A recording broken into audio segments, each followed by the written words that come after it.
ጉማሽ እና ተርጉማ አይደለም እሱን አይደለም ያልኩህ። የመተርጎሙ ጉዳይ አይደለም ያልኩህ። አይ ቃሉ ይሄ መጀመሪያ መልስልኝ ና ካሜራ ይልጥረግ። ኦኬ ታያን። እሺ በደንብ ሰምቼዋለሁ እኮ ናቲ ቃሉ ላይ ችግር የለብንም። የኔ ጥያቄ ቃሉ ላይ ችግር የለብኝም እኮ አልኩህ። የኔ ጥያቄ አንተ እመቤታችን ቅድስት ድንግል ማርያም የወደቀ የሚለው እሷን ከሆነ ቀጥታ እሷ ላይ ያነጣጠረ ነው፣ እሷንም ያካትታል በሚለው ከያስክ ስጋው ውድቀት አግኝቶታል ካልክ ታዲያ እመቤታችን ቅድስት ድንግል ማርያም ያንን መታደስ ያገኘችው መቼ ነው ነው? ጥሩ። አሁን መቼ ነው መታደስን ያገኘችው ምናምን ይሄ እኔ አላቅም። በቃ አላቅም። አሁን እንደዚህ አይነት እይታዎች ላይ እንደዚህ በስርዓት እንዲገብቼ ረጅም ሰዓት ወስጄ ርዕሳችንም አይደለም እንደገና ይሄ የሚያከራክረንም ነገር አይደለም። አይ ርዕሳችን አይደለም ሲሆን አላቆም ያስፈልጋል። በዚህ ነው ያዘው። ዋሬቨር ቆይ አንዴ ሆልድ ወደ ኋላ ልመልስ ስለፈለኩ ነው። እናታችን ቅድስት ድንግል ማርያም የወደቀውን ያንን አዳም ከወደቀ በኋላ ያለውን ስጋ እንደያዘች ተስማማን። አዳም ከወደቀ በኋላ ያለውን ስጋ እንደያዘች እናታችን ቅድስት ድንግል ማርያም አዳም ከወደቀ በኋላ ያለውን ያንኑ ስጋ እንደያዘች ተስማማን። አዳም ሲፈጠር የነበረውን ስጋ እንደያዘች ተስማማው። ማስረጃ አንድ ከአባቶች ማስረጃ ቢፎር ከመውደቁ ከአባቶች ማስረጃ ቅድም ሁሉ ያ ሁሉ ነገር ጠቅሼልህ እንደገና ወደ ኋላ ትመልሰኛለህ። እመቤታችን አዳም ከመውደቁ በፊት ቆይ አንዴ አዳም ከመውደቁ በፊት አሁን እኮ አንተ እኮ እያልክ ያለው ጭራሽ አሁን እኮ ለዚህ ነው እመቤታችን ጋር ቅድም አሳየው እኮ ለምንድን ነው እሱን መቀበል ያልፈለከው? እሺ ችግር የለውም። ማንን እኔ ላውጣልህ ማቴሪያሉ ማን ነው ያለው? እንደዛ ይሄው አጠገቤ እኮ አለልህ። እመቤታችን ቅድስት ድንግል ማርያም አንደኛ ጉስቁልና እንዳላገኛት ተስማማን። ስለጉስቁልና ተስማማን። ባይዜ ጉስቁልና ያ መውደቅ እንዳገኛት ከቤተክርስቲያን ጽሑፍ ላሳየ እችላለሁ። ባይዜ መውደቁ እሱ ጉስቁልና ሊልህ የሚችል አባ ጊዮርጊስን ልጠቅስልኝ እንደምችል አውቃለሁ። ግን የቅዱስ ሲኖዶስን መግለጫ ላሳየ ቃላት የተባለበት ሊሊ ይኸውልህ እንኳን መግለጫ ሌላም ብትል የሚሉ ቃላትን እንዴት ነው የምንረዳው ነው አሁን ትልቁ ነው ፎከስ ማድረግ ያለብን። እመቤታችን አሁን አንድ ጥያቄ ለምሳሌ ልጠይቅ። እንኳን እሷ ቅድም አንስቼልህ ነበር እኛ ዛሬ የምንሞተው ሞት የአዳም ከውድቀቱ በኋላ ያገኘው ሞት ነው ወይ? ይሄ ራሱ እኮ ቅድም ብዬ እኮ ተመሳሳይ ነው አልከኝ። ግን ዮሐንስ አፈወርቅ ደግሞ እንዲህ አይልም። እሱንስ እንዴት ትፈተዋል? እስቲ አውጣው። ስንተኛው ሆሚሊ ምንን በተረጎመበት አውጣውና እንየው። ከሆሚሊው በፊት መጀመሪያ ላንብብልህ። አይ ነው መጀመሪያ እንትኑ ንገረኝ። ሆሚሊው አሁን ዝም ብሎ ተነቦ እንትን ከሚል መጀመሪያ ድርሳን ዮሐንስ አፈወርቅ ከሆሚሊው ውጭ አታውቅም እንዴ? ድርሳን ዮሐንስ አፈወርቅ ምዕራፍ 17 የቅዱስ ዮሐንስ አፈወርቅ ድርሳን ሆሚሊ ምን ማለት ነው? ሆሚሊ ምን ማለት ገብቶኛል። እሱን ተወው ገብቶኛል።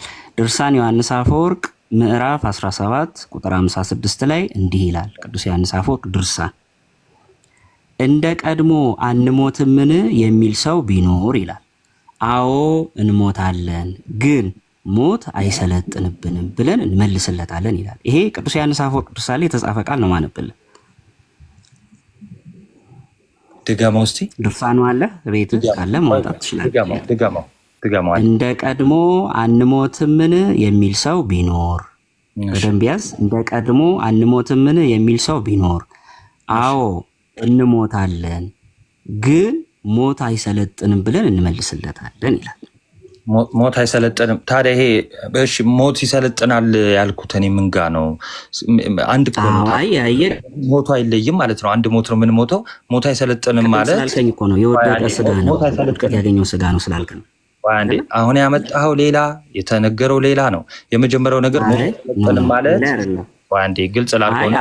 አቤል የሞቱት ሞት የሰለጠነበት አይደለ? እና አቤል የሞቱት ሞት ትንሣኤ የላቸውም እነሱ። አቤል ትንሣኤ የለውም፣ አብርሃም ትንሣኤ የለውም። ክርስቶስ ሲመጣ ነው ትንሣኤውን ያገኙት። አሁን እኮ ክርስቶስ መጥቶ ሄዷል እኮ። እኛም እኮ አሁን ተስፋችን ከእርግማኑ መዋጀት አይቀድምም? መጀመሪያ ከእርግማን መዋጀት ይቀድማል። ስለዚህ እርግማኑን የዋጀው ተራ በተራ መጀመሪያ ለማን ነው? ለብሉይ ኪዳን ብቻ ለብቻ ከዛ ለሐዲስ ኪዳን እያለ ነው እንዴ የዋጀን? ከዛ ከመከራ ከፍዳ ከቤዛ የሆነን አንዴ አይደል? ስለዚህ ለእኛም ላይ ለሁሉም ሰው ቤዛነቱን አድርጓል፣ ከእርግማኑ ዋሽቷል።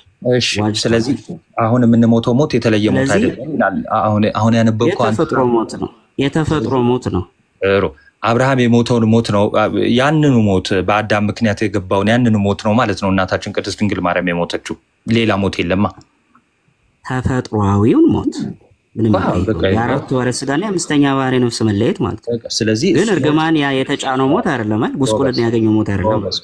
ጉስቁልና ያገኘው ሞት ምን ማለት ነው? ሲጀመርስ ጉስቁልና ያገኘው ሞት መርገም ያገኘው ሞት ነው። መርገም ያገኘው ሞት ሞቱን ነው መርገም ያገኘው ነው አይደለም። በነፍስና በስጋ ላይ መርገም ስለሚሰለጥንባቸው። እሺ ይሄንን ሞት ኤክስፒሪየንስ ያደረገው አዳም ከወደቀ በኋላ ነው አይደል የተገለጠው? ኤክስፒሪየንስ ያደረገው የሞተው የተገለጠው። ትክክል። ስለዚህ እናታችን ቅድስት ድንግል ማርያም ያ ሞት የተፈረደበትን ወይ ደግሞ ከወደቀ በኋላ አዳም የሞተውን ያንን ሞት ነው የሞተችው ማለት ነው። ቢካዝ የአዳምን ስጋ ስለያዘች። ለምን አንተ ከበደል በኋላ የሚለውን ማንሳት ፈለግከው? አሁን እኮ እሷ ናት ትልቋ መተህ እንትን የምትላት ውድቀት በኋላ የምትለዋ የውድቀቱ ተካፋይ ናት የሚለውን አርጊመንት ስለሚያመጣብህ እኮ ነው። አይ ነው የውድቀቱ ተካፋይ። አሁን የውድቀቱ ተካፋይ ናት ስንል በስጋ ከሆነ የውድቀቱ ተካፋይ ናት። በስጋ ከሆነ በስጋ ከአዳም እመቤታችን በስጋዋ የውድቀቱ ተካፋይ ሆናለሽ ማለት ነው። ውድቀት ማለት ምን ማለት ነው? ፕሮሚስ ማጣት ነው። ስለዚህ ያንን ፕሮሚስ ያጣውን ስጋ ነው የያዘችው ነው። በቃ ውድቀት ማለት ባይዘው የመጀመሪያው ፕሮሚስ ማጣት፣ ዘላለም የመኖር ፕሮሚስ ማጣት ማለት ነው። እመቤታችን አንተ ያንን ስጋ ነው የያዘችው። እነ ሄኖክ አተውታል። ከዚህ የተለየ ስጋ ሁሉም አተውታል። ሞትን ያልቀመሱ ራሱ ቢሆኑ በኋላ ላይ መለወጥ አለባቸው እኮ በኋላ ላይ መለወጥ አለባቸው እያልኩ ነው ወንድሜ። በኋላ ላይ ግሎሪፋይድ የሆነ ቦዲን መያዝ አለባቸው። አኳይ መሞትን የውድቀት መገለጫ ካረግ ነው ብዬ ነው። ሞትን የውድቀት መገለጫ ካረግ ነው። እነሱ አልሞቱም ነበር። ስለዚህ በብሉይ ኪዳን ሞተዋል፣ ፍዳው አላገኛቸውም አያሰኝ። አይ አይደለ። አሁን እንደዚህ አይነት ስፔሻል ኬዞች እንግዲህ እግዚአብሔር በወደደ አደረገ። ያ ማለት ግን የማይሞት ስጋ ነው የያዘ ወይ ደግሞ ኮራፕቴብል አይደሉም ማለት አይደለም። ልመልስ። ስፔሻልማ ኬዝ ነው። ስፔሻል ኬዝ መሆኑን የምታየው ልነግርህ ነው። እሺ ልንገርህ። አሁን ለምሳሌ አብርሃም ሞቷል። እንግዲህ አበ ብዙሃን የተባለ አብርሃም ሞቷል። ያ ማለት ኮራፕቴብል የሆነውን ያንን ስጋ ሞት የተፈረደበትን ስጋ ፕሮሚስ ያጣውን ስጋ ነው የያዘው። ልክ እንደዛ ሄኖክም ፕሮሚሱን ያጣ ያንን የወደቀ የአዳምን ስጋ ነው የያዘው። ሄኖክም ያልሞቱትን ሞት ያልቀመሱትን ቢሆን ይሄው ቆሮንቶስ መልእክት ላይ ያነበብኩልህ እኮ በኋላ መለወጥ አለባቸው። ኦኬ መለወጥ አለባቸው። ወዴት ነው የሚለወጥ? በየትኛው ሰው እነ ሄኖክ ምናምን ኮራፕቴብል ሆነው አሁን እነ ቅዱሳኑ እና አዳም ሌሎቹ አርበቀን ወደ ገነት ገብተዋል። ስለ ነፍስ አላወራሁም። እመቤታችን ቅዱስ አነሳል ስላልከኝ ነው። አሁን ስጋዋ ጥር 21 ቀን ስጋዋ በገነት ያለው በወደቀ ሰውነት ነው አልከኝ። ቅድም ስላልከኝ እኮ ነው። ስለዚህ አሁን እሷም ግሎሪፋይ የሚሆነው ያኔ ስጋዋ ያለው አሁን ገነት በወደቀ ነው ብያለሁ። አሁን ላይክ ቅድም ብለኸኛል። አሁን እንደዛ ብያለሁ። አሁን ከታላቅ ይቅርታ ጋር እና ዲያቆን ናቲ ኢዮባ ሁለታችሁንም ጥያቄ መጠየቅ አለብን። ምክንያቱም በየቤቱ የሚከፈተው ትምህርት በጣም የተለያየ ስለሆነ አዳም ከታላቅ ይቅርታ ጋር አኬም ገብቷል፣ ኢዮባም አለ፣ ሁላችሁም አላችሁ። እግዚአብሔር ከረዳን ይህን ችግር ዛሬ ፈተን እንወጣለን።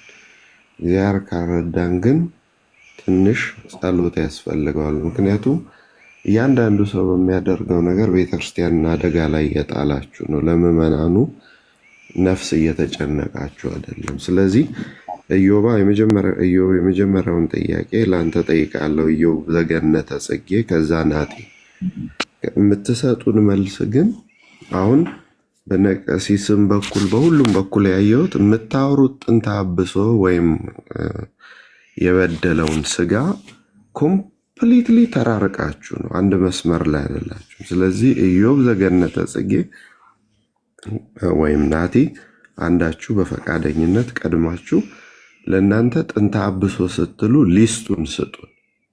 ሊስቱን ጥንተ አብሶ ማለት ይሄ ነው፣ የአዳም ውድቀት ያመጣው ይሄ ነው የሚል ጀስት ሊስቱን ብቻ ነው የምትሰጡን ሁለታችሁ። ምክንያቱም በየቪዲዮቹ ላይ የምንሰማው ጥንተ አብሶ ላይክ ከመስጊድ የመጣው ነው መሰለኝ በሰማሁት ነገር።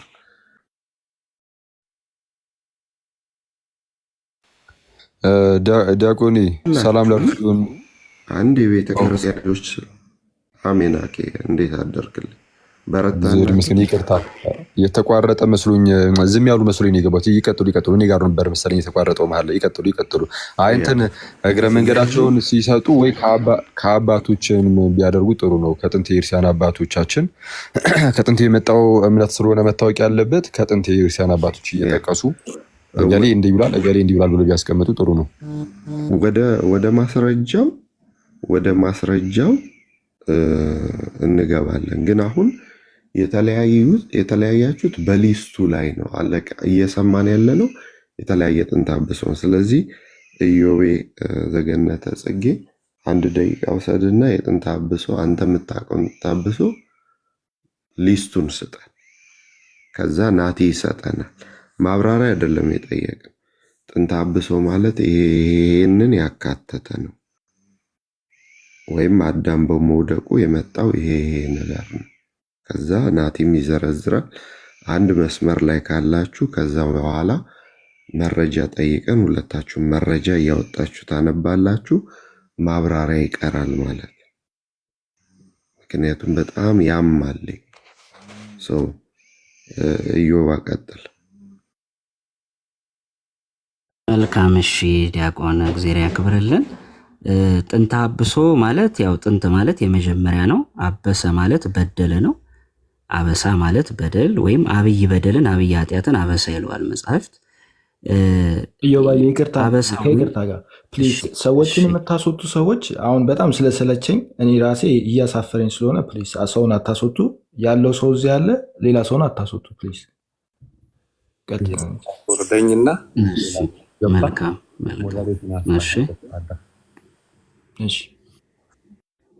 መልካም እሺ። ጥንተ አብሶ ምን ነው የሚለውን አጠር አድርገህ ግለጽ ነው የተባለው። አንደኛ በመጀመሪያው በአዳም ኃጢአት በደል ምክንያት በትውልድ ላይ ሁሉ ኮንስኩዌንሱ ወይም ውጤቱ ፍርዱ የወረደበት ፕሮሰስ ነው። ስለዚህ ምን ነው ያመጣው ከተባለ አንድ የጸጋ መገፈፍ ነው። ሁለተኛው የባህሪ ጉስቁልና ነው። ሶስተኛው ደግሞ መርገመ ስጋ መርገመ ነፍስ ነው። ቁራኝነት ሰለጠነባቸው፣ ጽነት ሰለጠነባቸው፣ ልጅነትን አጡ፣ ከጸጋ ተራቆቱ። ደግሞ ሲወርድ ደግሞ ወደ ጌታ በተናገረው ደግሞ መንገድ ስንወርድ በጾታ መደብ ደግሞ የወረደባቸው አለ። ይሄ ማለት ምን ማለት ነው? በጾታ መደብ ማለት አዳም ጥረህ ግረህ ትበላለህ፣ በወዝህ በላብህ ትበላለህ የሚሉት ሴቷ ደግሞ በተለይ ደግሞ ሴቷ ሔዋን እናታችን የፈረደባት ደግሞ ፍርዶች አሉ። በምጥ ትወልጃለሽ፣ እንደገና ደግሞ በየወሩ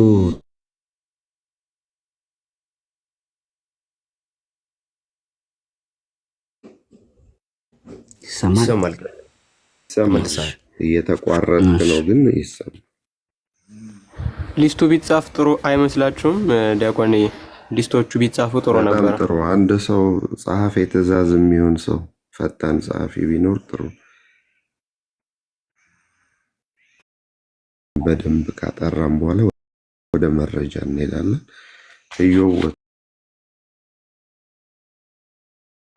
የመጀመሪያው ምንድነው እንዲታወቅ እንፈልገው ጥንተ አብሶ አለባት ወይም የለባት የሚል አይመስለኝም ዲያቆንዬ። ይሄ ርዕሱ ራሱ ማለት ነው የመጀመሪያው ነገር ማለት ነው። ግን እንደ ኢብራራ ከተባለ እንደ ቃሉ መሰረት ወንድማችን ኢዮብ እንደጀመረው ጥንተ አብሶ ማለት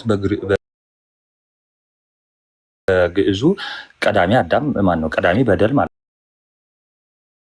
ቀዳሚ ኃጢአት ማለት ነው። ያ ማለት ጊልት ኦፍ አዳም ማለት ነው። ፐርሰናል ሲኑ ማለት ነው። ይሄ ጥንተ አብሶ ሲባል ወይ ደግሞ ኦሪጂናል ሲን ሲባል የመጀመሪያው በደል ማለት ነው። እንደዛ ከሆነ እየፈታን ያለነው ያ በደል ፐርሰናል ጊልቱ ወይም ደግሞ ፐርሰናል መተላለፉ ሲጀመር ኃጢአቱ ተላልፏል ብለን ማናምንም እንደው ከጅምሩ ማለት ነው። ከመጀመሪያውም ያተላልበት ምክንያት እመቤታችን ጥንተ አብሶ አለባት የለባት አለባት ብለዋል። እንደሱ አይደለም ያሉት የወደቀውን ስጋ ነው። አሁን ወደ ወደቀው ስጋ ለመምጣት አኬ ትናንትና ገብቶ የወደቀው ስጋ ምን እንደሆነ ከመዝሙረ ያሬድ ሰርግ በኋላ አብራርቷል። ከዛም በፊት ተብራርቷል። በሌላ ቤቶች ደግሞ ስለወደቀው ስጋ ሲነሳ ወይንም ደግሞ ስለ ጥንተ አብሶ ሲነሳ እንትን ያለ ነውና በኋላ ላይ ተመልሰ የምንመጣው እመቤታችንን ሴንተር አድርገን ወደ ወደቀው ስጋ ነው። ግን ወደ ወደቀው ስጋ ለመምጣት ጥንተ አብሶ አቀባም ከርሰማን የተገናኙ አይደለም። ጥንተ አብሶ የለባትም። እመቤታችን ንጹህ ናት። ከእናቷ ማህፀን ተጠብቃለች። ምንም ኃጢአት የለባትም። ግን የወደቀውን ስጋ ሌላኛው ክፍል ደግሞ የወደቀ ስጋ የለም። ስለዚህ ይህንን ነገር ልይት አድርጎ ለማውጣት እኛ ሰሚዎቹ ምንም ሳንናገር እየሰማናችሁ ያለው ነው። እየሰማን ያለነው ነገር የምትሰጧቸው በጥንተ አብሶ ላይ የምትሰጡት ትምህርት እንትኑ ሊስቱ እየተለያየ ነው። ግማሹ ኦልሞስት ኃጢአት ይወረሳል ላይ ደርሷል። ስለዚህ ከታላቅ ይቅርታ ጋር ሁላችሁንም ይቅርታ ጠይቃለሁ። ከበፊት ጀምሮ ያሉ ቪዲዮዎችን ለመስማት ሞክሬያለሁ፣ ሁሉንም ለማድረግ ከነ መምህር ተመስገንም ከነ ክርስቶፎርም ጋር እስክንሰደብ አድርባዮች ተብሎ እስክንሰደብ ቁጭ ብለን ሰምተናል። ስለዚህ አሁን የምናደርገው ናትዬ ከታላቅ ይቅርታ